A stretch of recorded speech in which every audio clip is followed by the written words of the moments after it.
अब हम पढ़ रहे हैं क्लास 7 की इंग्लिश। देखेंगे लेसन 5 हमें स्टार्ट करना था। क्या है? क्वालिटी। क्या है? क्वालिटी। क्वालिटी यानी कि गुड। देखेंगे क्या है। I knew him from the days of my extreme youth. कह रहे हैं उन दिनों की बात कर रहे हैं जब मैं क्या था, बहुत ज़्यादा एक्सट्रीम यूथ यानी कि मैं बड़ा हो रहा था। ठीक है। Because he made father boots.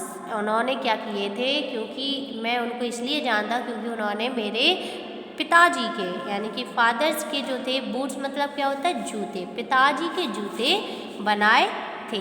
He lived with his Elder brother in his shop. और वह अपनी दुकान में अपने बड़े भाई के साथ रहते थे। Which was in a small by street in a fashionable part of London. क्या मतलब हुआ? उनकी जो दुकान थी वह लंदन के एक छोटी सी गली में दुकान थी, यानी कि उनकी जो दुकान थी वो लंदन की एक छोटी सी गली में थी। The shop had a certain coined distinction. क्या मतलब हुआ? उनकी दुकान का एक बहुत ही शांत भेद था, यानी कि डिस्टिंक्शन मतलब भेद, बहुत ही शांत भेद था। There was no sign upon it other than the name of Gessler Brothers. क्या मतलब हुआ कि उनकी दुकान पर कोई भी तरीके का साइन नहीं था, चिन्ह नहीं था, सिर्फ क्या लिखा था? Name of Gessler brother. वहाँ पे ऊपर एक बोर्ड में गैसलर ब्रदर्स के नाम से वो दुकान को जाना जाता था। And in the window a few pair of woods. कह रहे हैं and in the window a few pair of woods.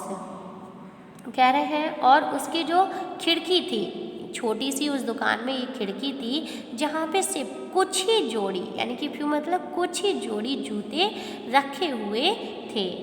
He made only in the window a few boots. He made only what was ordered and what he made never failed to fade. Never fade मतलब कभी भी असफल। ठीक है। He made only, वो सिर्फ वही जूतों को बनाता था जिन जूतों का उसे आदेश दिया जाता था। And what he made never failed to fade, और वो कभी भी किसी भी जूतों की नाप देने में असफल नहीं होता था।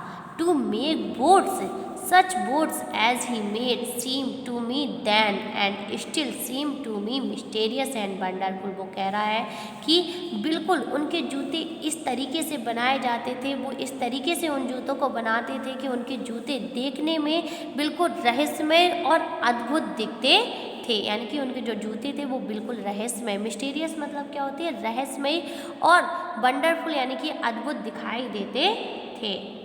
आई रिमेंबर, रिमेंबर मतलब याद। ठीक है। I remember well my Sai remark. Sai मतलब जब मैं बहुत ज़्यादा शर्मीला था।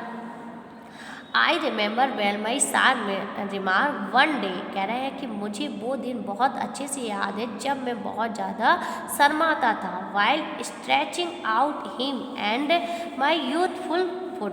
उन्होंने क्या किया? मेरे छोटे से पैरों को, यानी कि जो मेरे बचपन के पैर थे, छोटे जो पैर थे, उनको उन्होंने अपनी ओर खींचा, बाहर निकाला और खींचा।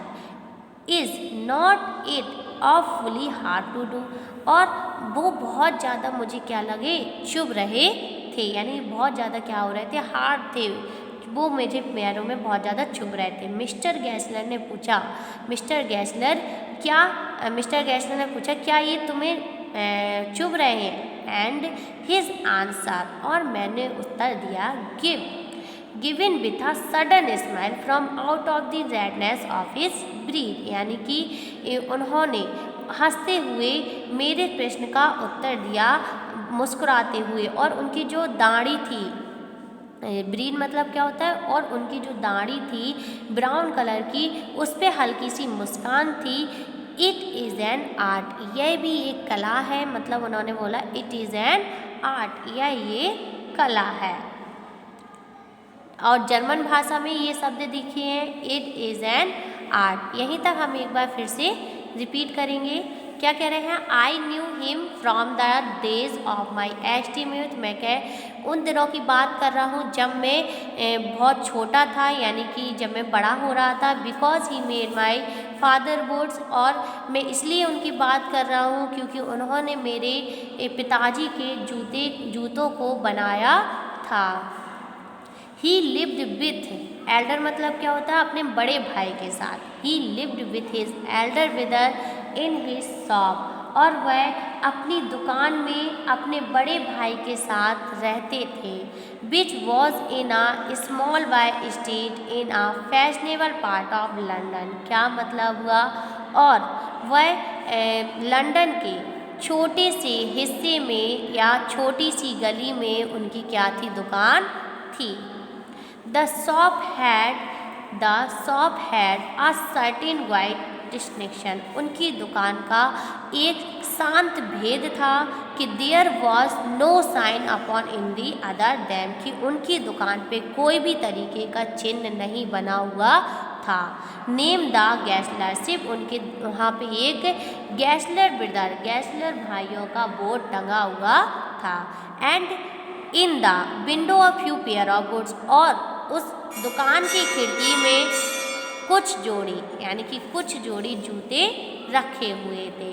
He made only what was order, वो वही जूतों को बनाता था जिसके उसे ऑर्डर, आदेश दिया जाता था।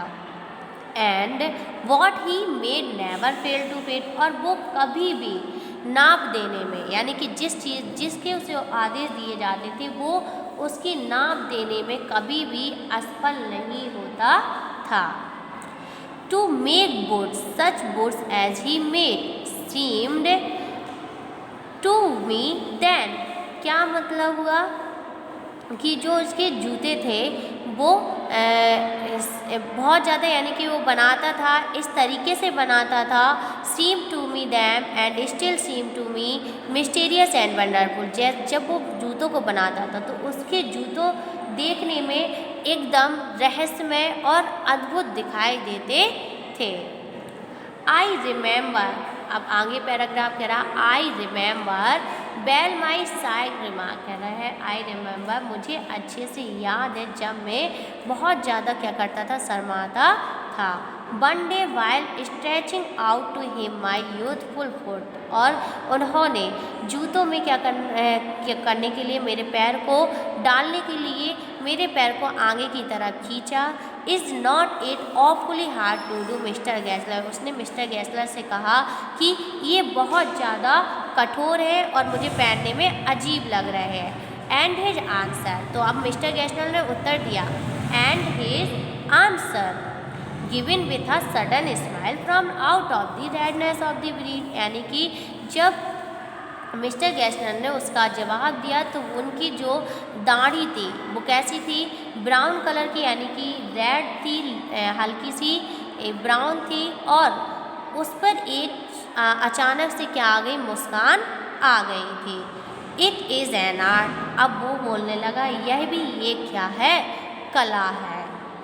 यहीं तक आपको क्या करना है, होमवर्क में करना है, इसके आगे हम पढ़ेंगे टुमारो।